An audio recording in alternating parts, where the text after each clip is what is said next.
À la sortie du temple, les photographes guettent sans se cacher et les poursuivent. C'est un jeu accepté qui ne dépasse pas la porte des maisons.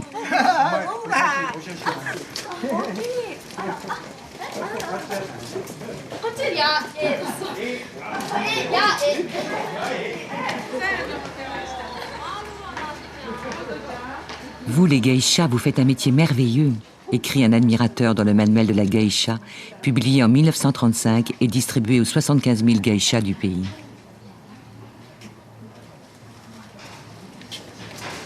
Vous prenez du plaisir à prendre des cours de danse, de chant et de musique. Puis quand vous vous produisez, les gens viennent vous voir et vous êtes payé par-dessus le marché. Une fois que vous êtes en pleine possession de vos capacités artistiques, celles-ci deviennent vos biens les plus précieux. De telles possessions sont insensibles au feu, résistent aux tremblements de terre et vous permettront de trouver du travail jusqu'à la fin de vos jours.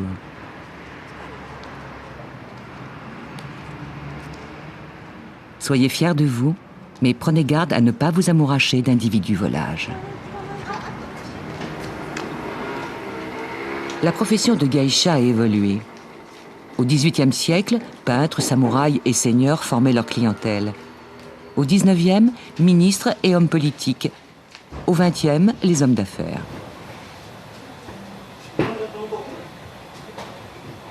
Leur nombre est tombé de 75 000 à 3 000, mais leur disparition, maintes fois annoncée, n'a pas eu lieu. Chaque année, de nouvelles jeunes filles font leur entrée dans ce qu'on appelle le monde des fleurs et des saules.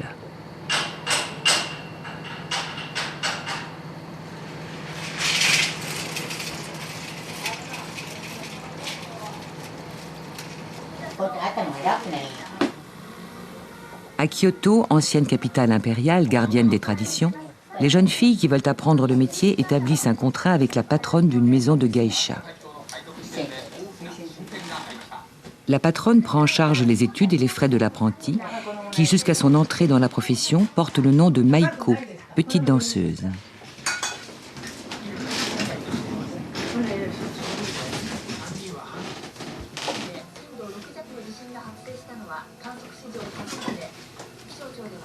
Une Maiko se reconnaît à ses cheveux et le premier acte de sa nouvelle vie débute dans le salon de Madame Kashi, qui ouvre chaque jour à l'aube depuis 40 ans.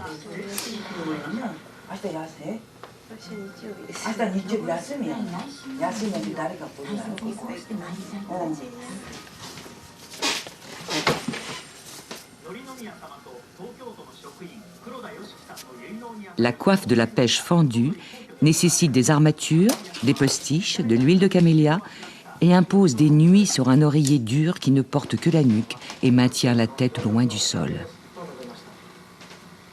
La coiffe de la pêche fendue doit tenir une semaine.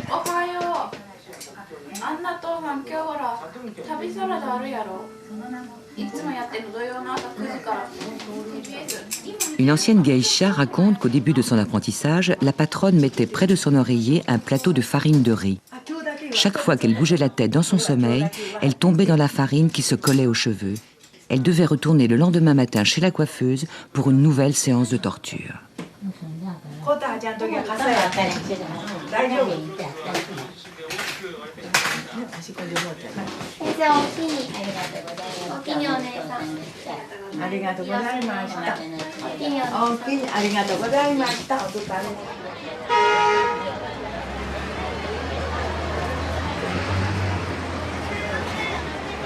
Les maisons de geisha sont regroupées dans 4 parties de la ville. Le quartier de Gion, celui de Potocho, de Kamishichiken, de Miyakawa. Ils ont chacun leur histoire, nourrissent entre eux rivalité et jalousie. Aucune geisha n'accepte un rendez-vous dans un autre quartier que le sien.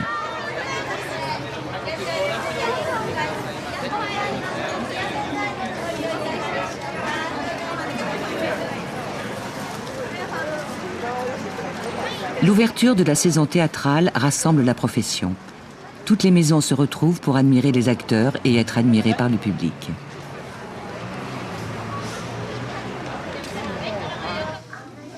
C'est le jour où s'inaugurent les kimonos de printemps.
La maison de Madame Takeda compte 2 geishas et 2 maiko.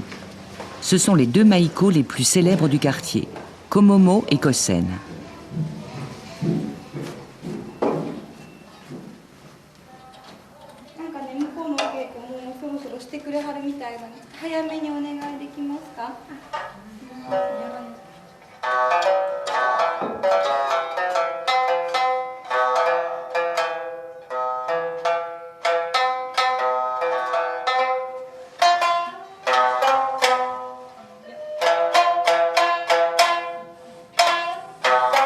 Komomo est née au Mexique. Elle a passé son adolescence en Chine où elle a décidé de devenir geisha. Elle a trouvé sur Internet le site de Madame Takeda et lui a proposé sa candidature. Le parcours de Kosen est plus classique. Elle est née à Kyoto, sa mère était geisha. Elle a passé son enfance dans ces maisons de femmes et a eu envie de devenir une geisha, une femme que tous les hommes regardent.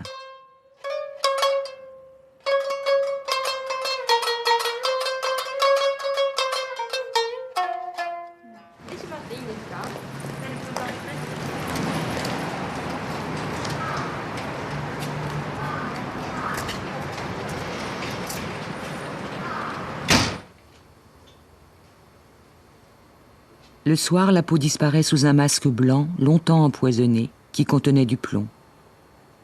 Les anciennes geishas se reconnaissaient à leur visage jaune et crevassé.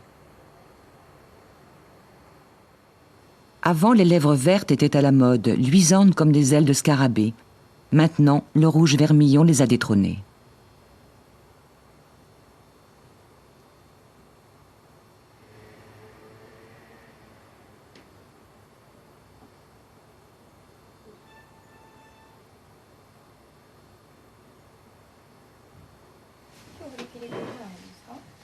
Les seuls hommes autorisés à pénétrer dans les maisons de geisha sont les habilleurs. Chaque jour, en milieu d'après-midi, ils arrivent à bicyclette pour aider les geishas à mettre leur kimono du soir. Depuis plusieurs siècles, le même vêtement habille les geishas. Sa coupe n'a pas changé. Il est de taille unique et l'habilleur ne fait que l'adapter sur chaque corps avec des plis et des ceintures.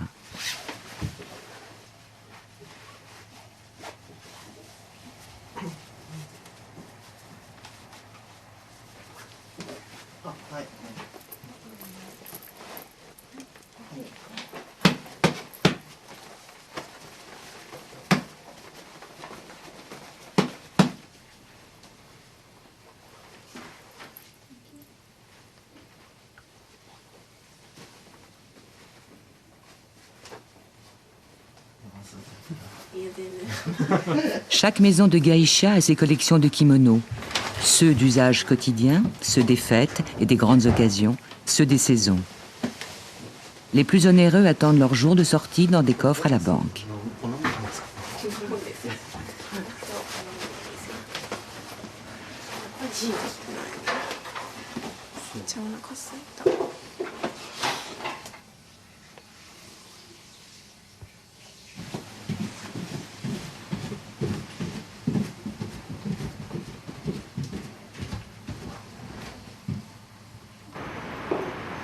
Pendant 3 siècles, chaque ville importante avait son quartier réservé, quartier de plaisir, où étaient rassemblées les maisons de rendez-vous. Les geishas y étaient consignées avec d'autres femmes, les courtisanes.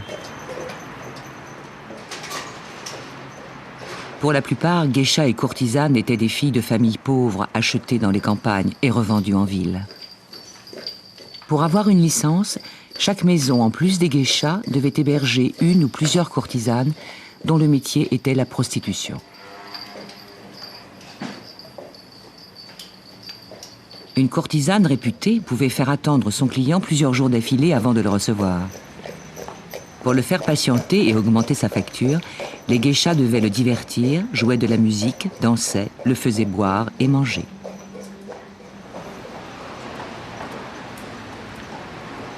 Geishas et courtisanes formaient le monde des fleurs et des saules. Les courtisanes étaient comme les fleurs qu'il faut cueillir dans leur beauté, et les geishas avaient la souplesse du saule pour répondre aux exigences des clients. Mais il leur était interdit de se prostituer, rôle réservé à la courtisane.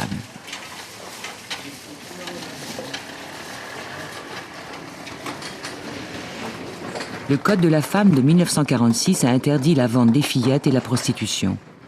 Les quartiers réservés ont fermé en 1956. Certains se sont transformés en quartiers ordinaires, d'autres sont devenus des quartiers de geishas.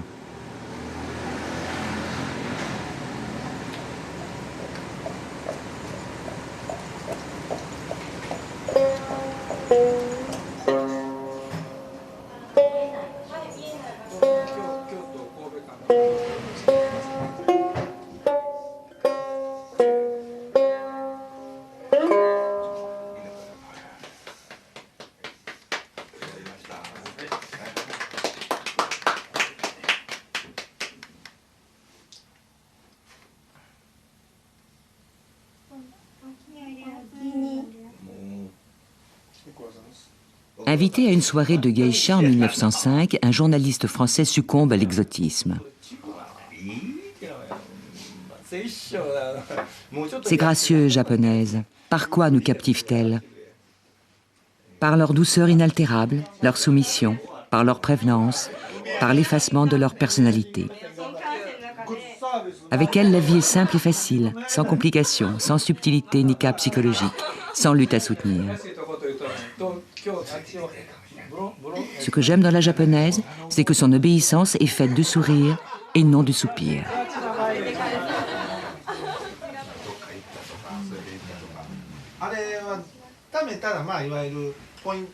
Pour certaines geishas, le travail consiste surtout à servir le saké. Je prends dans ma main cette chose toute simple, un petit flacon léger et tiède. Je l'incline pour verser, et de lui vont couler la joie, la chanson, la poésie, l'accord entre les hommes d'affaires, l'inspiration des artistes et l'amour. À qui confier le maniement de cet objet magique, sinon à des femmes longtemps préparées à cette mission?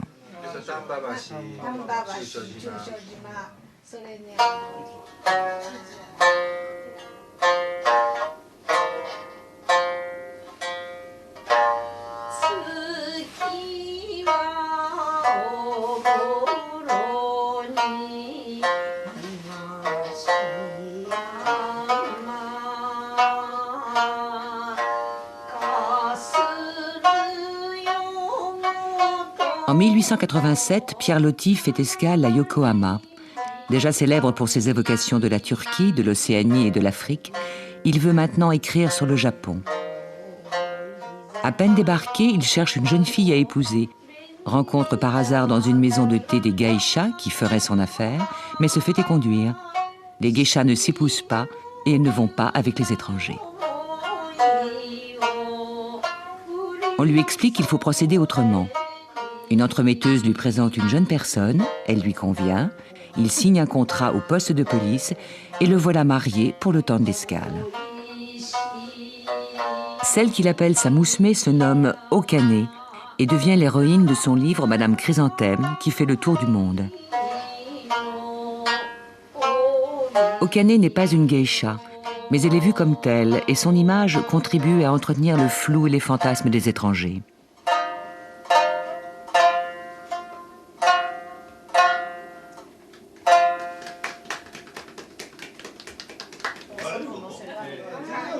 L'art des geishas consiste à donner à la musique, au chant, aux danses et aux jeux qui font l'ordinaire d'une soirée une apparence de simplicité et de fluidité. Muettes et retenues, volubiles et souriantes, elles anticipent, accompagnent et harmonisent les relations entre les clients dont elles sont les habituées ou qu'elles rencontrent pour la première fois.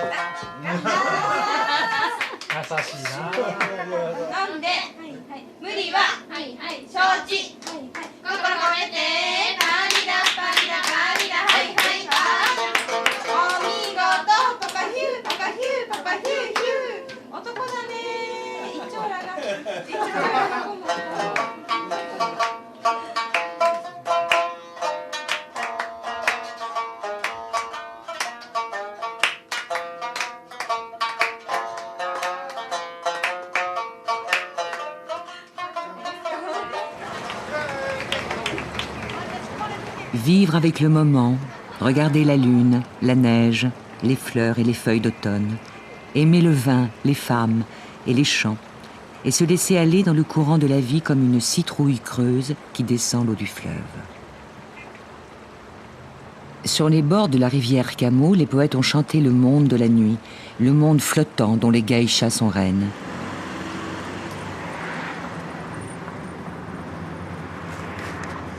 Pour Komomo et Kosen, la soirée ne fait que commencer. D'autres rendez-vous sont pris, d'autres clients attendent. La nuit, quelquefois, peut être longue.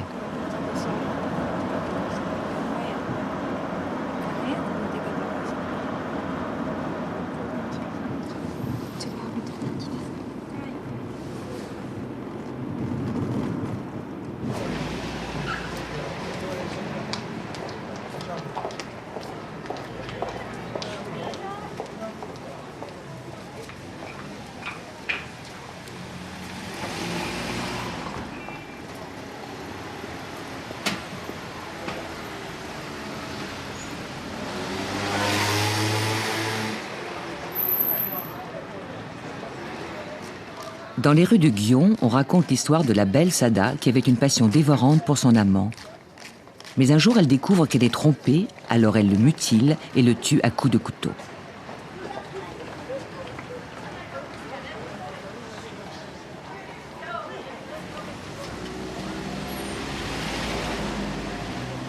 Une semaine plus tard, la police la retrouve à garde dans la campagne, cachant dans sa manche de son kimono le sexe coupé, enroulé dans un tissu de soie. Longtemps après être sortie de prison, elle passait encore le soir dans les rues où couraient les geishas, et celles qui la reconnaissaient la saluaient respectueusement.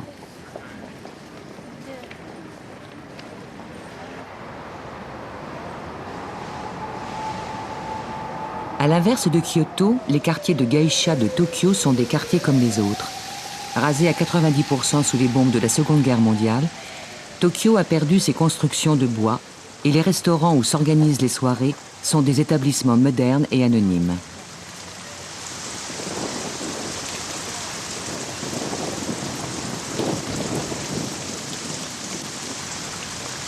C'est seulement le soir que l'on peut y croiser les geishas, le plus souvent sobrement coiffés et habillés, et remarquer les grosses voitures noires avec chauffeurs qui patientent devant les entrées.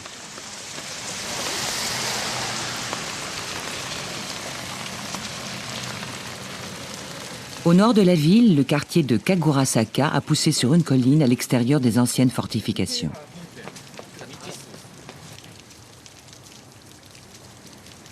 C'est un quartier de geisha discret et peu connu.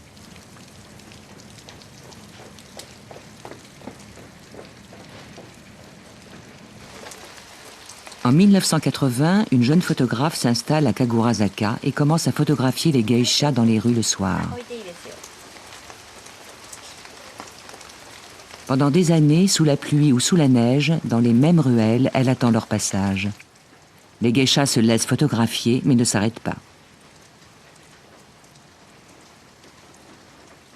Puis un soir, la doyenne des geishas lui adresse la parole. « Depuis combien de temps faites-vous des photos dans les rues ?» Ça fait 10 ans ce soir. Vous avez fait le premier pas. À partir de maintenant, vous pouvez nous photographier où vous voulez. Il suffira de nous le demander. Yoko Yamamoto est ainsi devenue la première photographe de geisha.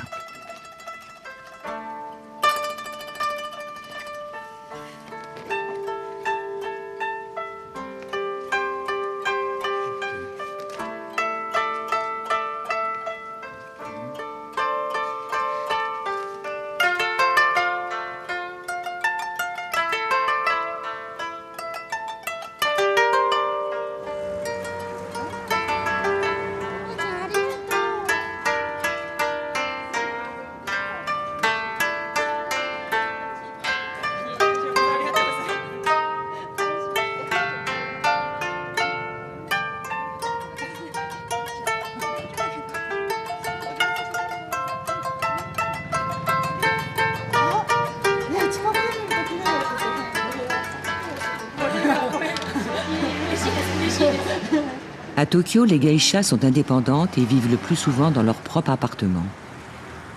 Les débutantes prennent en charge leur formation, choisissent leurs professeurs et présentent ensuite leur candidature aux associations des quartiers de geisha.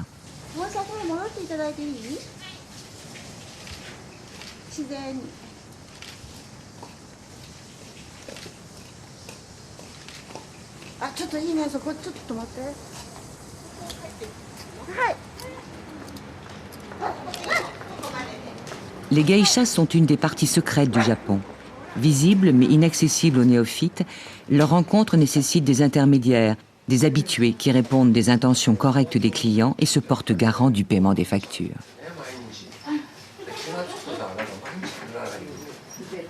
Ce soir, M. Asumi a invité 3 amis à une soirée. Il connaît bien les geishas Fleur de Prunier, Jeune Printemps, Pivoine et Petit Dragon. Il est aussi le sponsor de Yoko Yamamoto dont il a organisé la première exposition. Son ami Morita, photographe du théâtre No, est lui aussi un habitué.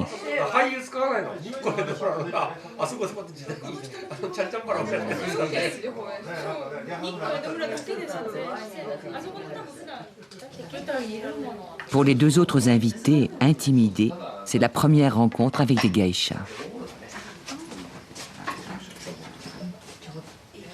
Car une soirée avec les geishas coûte cher.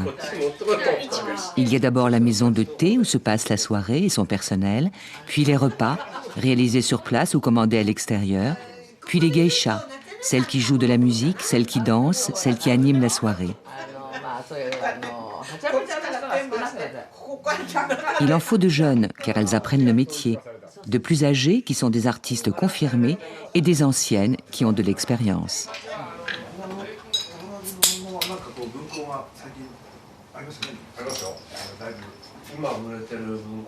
Suivant les quartiers, les geishas sont facturés par tranches de 15 minutes ou d'une demi-heure. Jadis, le temps que mettaient les bâtons d'encens pour se consumer. Le temps est compté à l'entrée des geishas dans la salle jusqu'à leur salut final. Le client reçoit la facture 1 mois plus tard.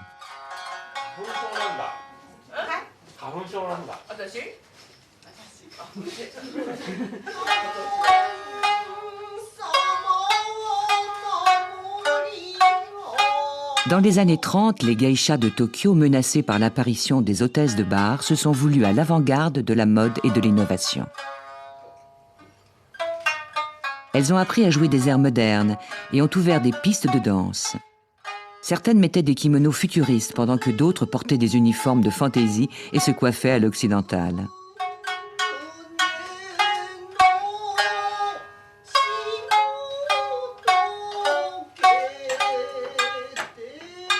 Jean Cocteau, en 1936, rencontre des geishas violonistes qui rêvent d'Hollywood et dansent avec lui au son du gramophone.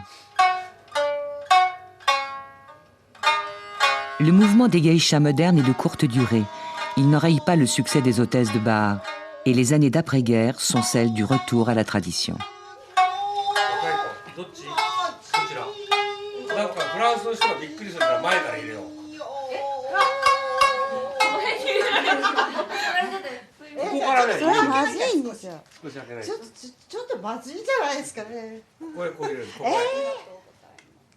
なんかわかんないけど、なんかすごいいやらしい感じ。若い子だけここに入れるってどういう意味？ほら品がいいでしょ、こういう。なんか入れられてる方が品がいいからです。真っ白になっちゃった。失礼しました。なっちゃうほら拭いてあげて。時代劇チャンネルこういう風になっちゃうんです。時代劇チャンネル。これ全部これがついてる。色白なんですけどね。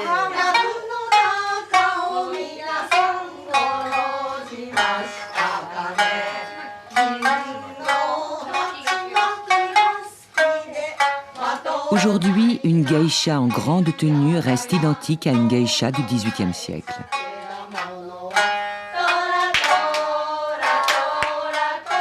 Gardiennes de la tradition et femmes modernes à la fois, les jeunes geishas répètent qu'elles sont moins à plaindre que les femmes mariées qui n'ont ni pouvoir, ni ressources financières, ni indépendance. Si l'on veut vraiment avoir une vie intéressante, il faut être soit un homme, soit une geisha. C'est la seule possibilité d'être libre. 常連ですからね。